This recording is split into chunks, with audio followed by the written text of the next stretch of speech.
Before we begin, thank you very much to Jonathan J. for joining the Patreon campaign. Thank you very much for the support. Means a lot to me. You guys are trying to start another shout-out streak or something. It's like you heard a normal intro and a panic button got hit. Which has been hilarious. We'll see how long it lasts. We'll see what happens. I'm not trying for a new streak. I'm not gonna poke and prod, but I can't stop you at this point, so it's whatever. Actually, before we begin, real talk here, there's one more thing that I do want to just shout out really quick. So, a friend of mine, who is also a huge Transformers nerd, and also a Floridian, is doing a subathon on their Twitch channel in order to get out of the state of Florida, which I very much encourage. She is teaming up with a few friends of hers, including another friend of mine, Captain Fluffs here. They're doing subathons, and they're kind of taking turns on who is streaming, and all of the sub goals all go into one fund to try and get them out of the state.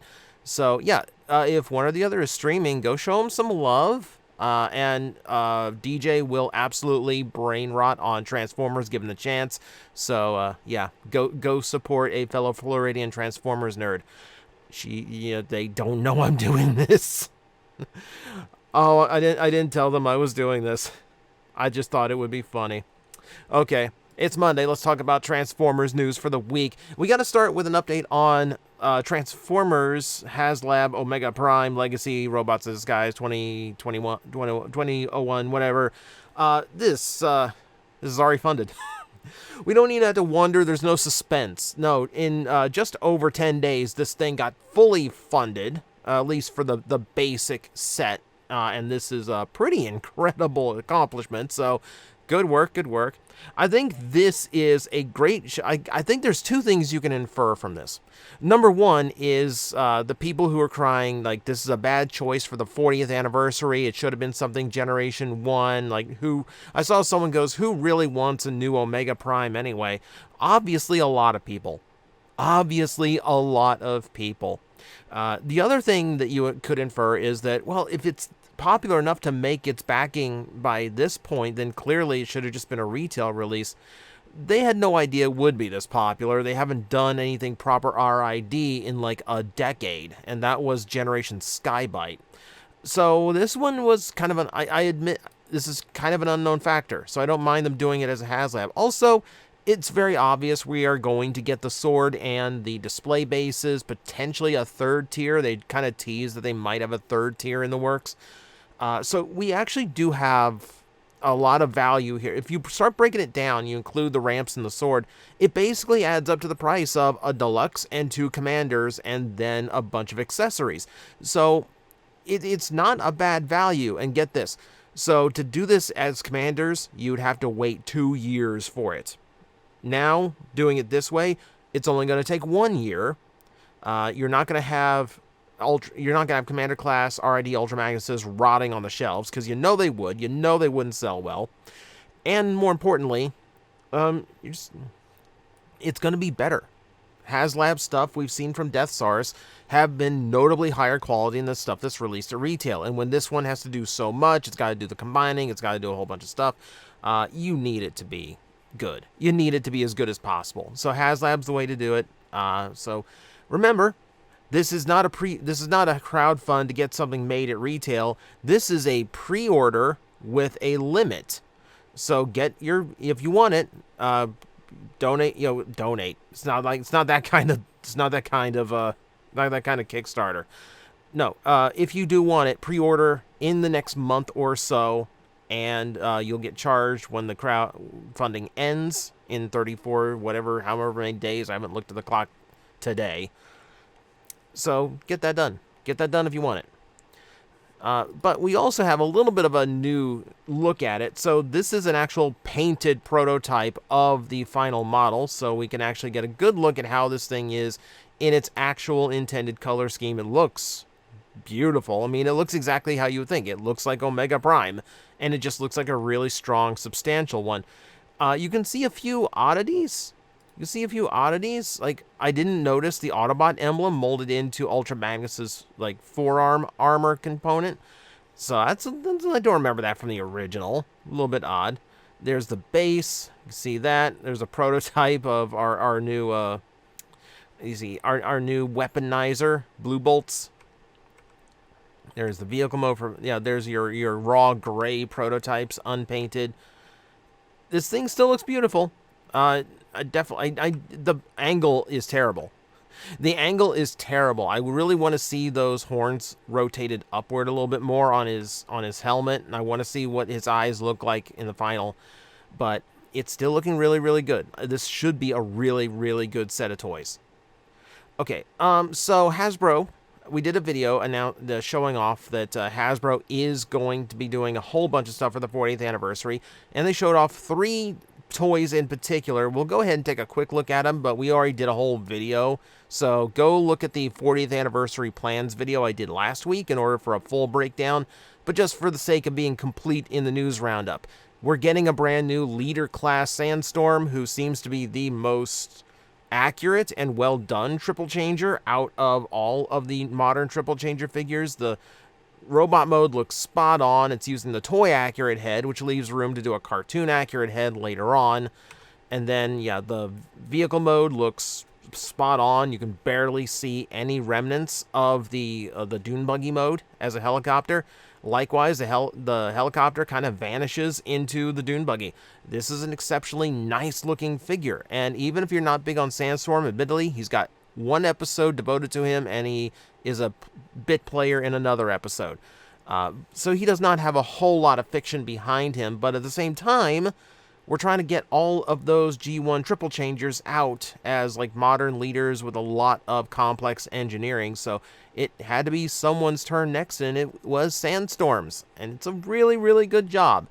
You know, it makes me wonder, you know, how good they can actually make, you know, say, you know, who's left here? Broadside we still need Octane. Still need, like, Siege did a good Springer, but not a leader class one. So we'll see. We got places to go. This is a good sign. The other ones they showed off were 2 comic book accurate leader class toys repainted to look like they did in the Marvel comics, Grimlock and Shockwave. Shockwave coming in his iconic cover and box. He doesn't have the combination stuff to make his giant space cruiser mode, but the deco on him is extremely cool and unique, especially if you like that comic book styling. And he still forms, you know, something of a giant space laser. For it, they did include an Optimus Prime head accessory, replicating a scene from the comic books, and they've lowered the price down to about $40. So if you just want a nice, interesting Shockwave, that is going to be available. Also, yeah, Grimlock got the exact same treatment.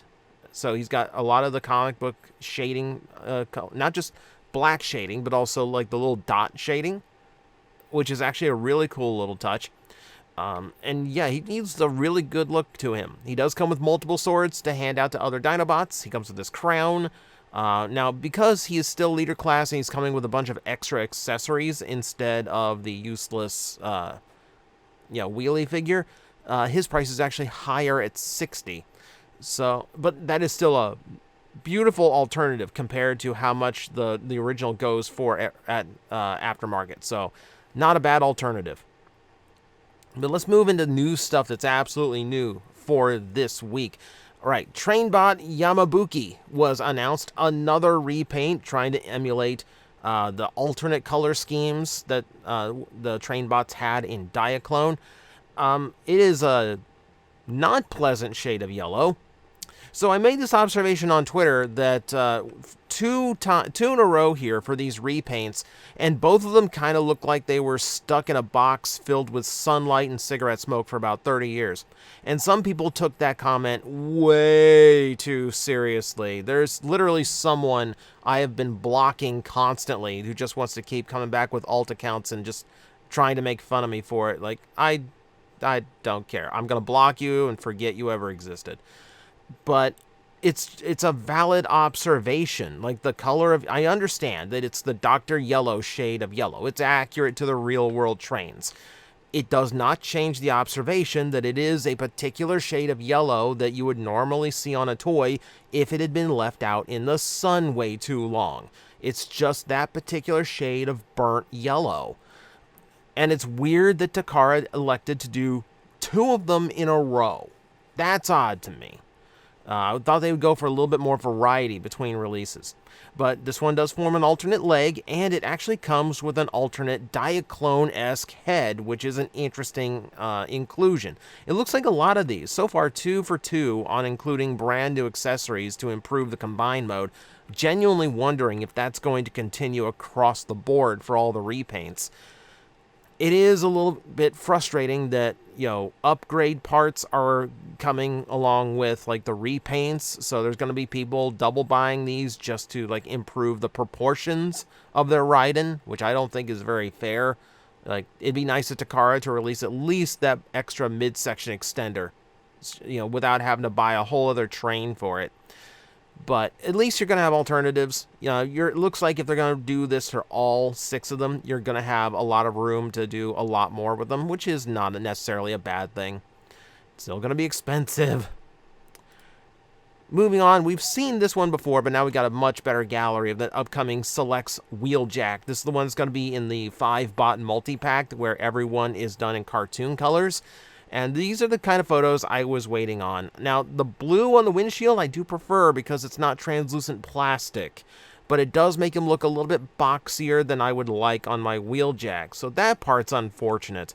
Everything else seems to come out about the way I wanted. The gray looks way better to me than the black. It makes the details and the shape of the silhouette of the character, I think, stand out a lot more than the black does. Yeah, I prefer it overall.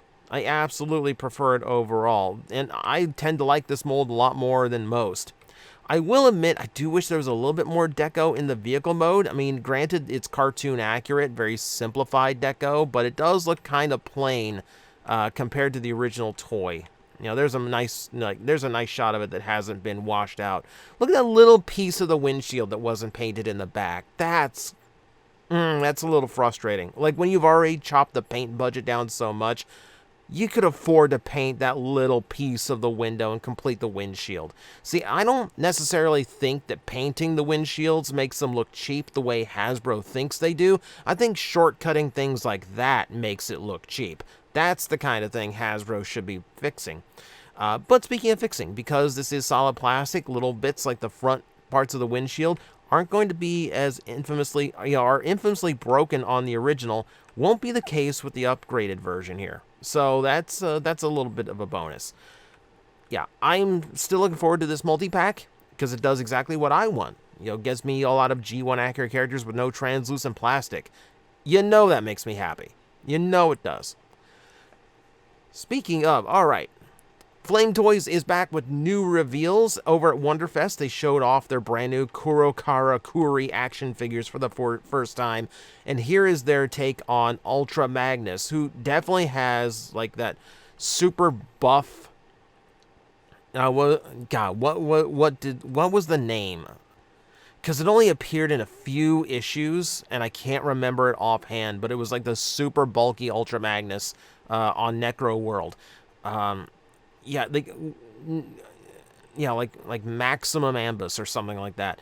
Whatever. It's the super buff Ultra Magnus with super gigantic tall shoulder stacks. Finally, Armada Hotshot has a rival in shoulder pain. There's a reference going way back in this fandom. It is a cool look. It's a super weird look. I think the stacks on his shoulders are maybe a little bit too exaggerated. It looks like they can fold forward into massive shoulder cannons, which would be awesome. I would absolutely accept that as an answer. But we'll see as we get more into it. And now here is their Starscream in the same lineup. And Starscream also looking pretty good. It's ironically not as overloaded and tech-greebled as the recent 3.0 Starscream that got shown off. It looks a lot better. It's a very stylized Starscream doing something a little bit different than normal, which is kind of good for Flame Toys to go for. Do we have any shot of this thing with the shoulder stacks down? Please tell me. No, we don't. Here is where this one catches my eye. There are alternate parts for this Starscream release to give it different looks from over the years, and yes, one of them is very Cybertron inspired. Now, I wish the torso had actually gone in and adjusted, was corrected for this as well, or I wish there were like alternate fists and hands and feet to get rid of the blue. That's a customizer's job away, but this is a Kurakara. It's going to be like a $400 figure, so maybe I'm not going to have someone customize it just to make it look more like Cybertron Starscream. But I love that that's an option. I love that that's an option. I generally can't afford a figure like this, but this is the kind of thing that would make me consider. And then they're also doing a Shattered Glass Megatron based on the IDW Stealth Bomber design, and it's got angel wings, which actually looks super cool on a Shattered Glass Megatron. This is, again, a design I really dig, and I wish it wasn't going to be ridiculously expensive. I need to see your shoulder stacks down. I want to see the cannons. So, interesting stuff. I should have put this story previous. I wasn't really paying attention. But yeah, we got new shots of the Origins Wheeljack. So just to confirm, it's going to be released in Legacy United packaging, even though it is slated to be a Target exclusive, which kind of makes you wonder what's going to be happening with Buzzworthy. We don't know. We don't know. I have not heard much about Buzzworthy getting anything in a hot minute. All I remember is just seeing shelves upon shelves of that toy line just not moving. So we'll see. We'll see how it goes. Hopefully this one does better than recent ones. Also, Hasbro, you've got stock photo people who actually really care about their job now. Like the stock photos for Sandstorm look really super cool.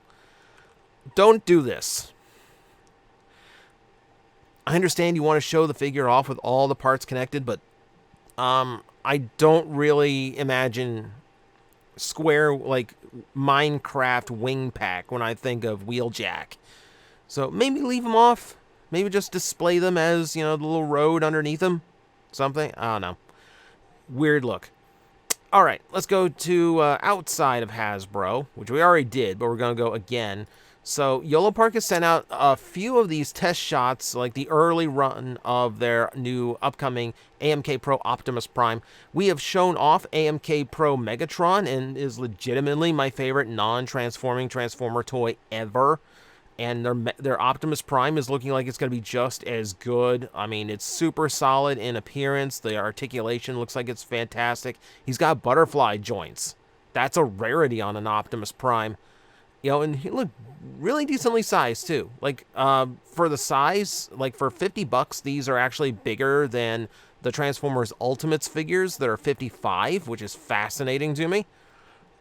And he makes such a good counterpoint to the Megatron. I like how they've done very subtle battle damage and weathering. It looks a lot nicer than the overdone stuff that we see so often. Yeah, display stand, accessory counts correct. I mean, it's just a beautiful figure. It's a beautiful figure. I don't know yet if I'm going to be covering this one. We will have to wait and see. Probably a bit closer to release if I do. So we'll see how that goes. We mentioned 3.0 before, so we need to go back to them really quick. They are confirmed that they are releasing a Nemesis Prime version of their Last Night Optimus Prime. Nothing really to say about it. It really just seems like a rerun of the figure they did before, but the shotgun accessory, I believe, is new, and they've added a little bit of purple to the design. Last Night Nemesis Prime is probably the most boring of all Nemesis Prime designs, and I don't even see why it needed the name change. I really don't. But just to confirm, it's on the way, just in case you really want that version and really want to pay $240 for purple eyes. So, who is producing these? Loungefly is back. They have produced new backpack and enamel pins. And the enamel pins are actually a really cool design. So you've got these half and half insignia and head designs of Bumblebee, Optimus Prime, Megatron, and I want to say Greg. it's Barricade. It's the evergreen design for Barricade. I understand if you're going from a movie perspective, you can see Barricade as Bumblebee's rival, but why wouldn't it be Starscream? Why not Starscream as the pin that's actually one of the G1 familiars? Why'd you go to Barricade? It's not, like, you can't even recognize him unless you're like super dedicated to that character, because that design's never appeared in any normal media. It's a weird choice, but it's a cool idea for the pins. Cool idea for the pins. We got close-ups of all of them, too. The Bumblebee was really washed out. That yellow needed to be darker. Yep, and then the half and half for Optimus. Yep. And here is the backpack for Bumblebee. So if you need a little backpack for all your Transformer needs, that is now going to be available as well. It's just a cute little Bumblebee. And there's a matching wallet, too. If you need a Bumblebee head for your wallet. Alright, if you need something else to accessorize your wardrobe, the Scouts have something for you. The Tulp Lodge 102 is releasing a badge specifically for Transformer fans. They've done this before, but it's been a while since we got one. And you can see, yeah, it's just your standard patch that you would sew onto, I guess a Scout uniform, or just whatever day-to-day wear you want. I guess that's the purpose for outsiders to buy this. It's just a cute little novelty. It's a weird item. We always save the weird items to the end of the news roundup. And that is also going to include this as a weird item. So this big-headed action figure looking Bumblebee is actually a popcorn bucket. Yeah, it doesn't really look like a popcorn bucket, does it? So the toy itself actually does have a strap for carrying it around, which is already kind of weird if you ask me for any kind of popcorn bucket. It is battery powered. It has electronic light up eyes, which is kind of neat. It does have a basic level of articulation. The arms and legs move up and down, so it's kind of 90s action figure style articulation. So okay, it's got a little bit more function than most buckets.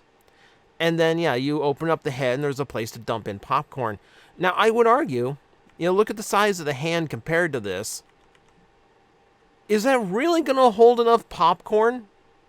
Because I know some people, I'm not big on popcorn myself, but I know some people who can absolutely tear through popcorn, right? So this, it just seems like it might definitely not enough to go around. I don't know if it'd be enough for one person. I think just the head would have been fine. I've got the Optimus Prime head, popcorn bucket with the light up eyes. Not, it just seems like you're just wasting space to put a body onto it. But that is a weird item, and that means it's the end of the news roundup for the week. So there you go. All the Transformer news that is worth knowing. You are now caught up for the week. And as always, we'll be doing this again next Monday. So until then, or until tomorrow when the next video comes out, thank you very much for watching. As always, I will see you next time.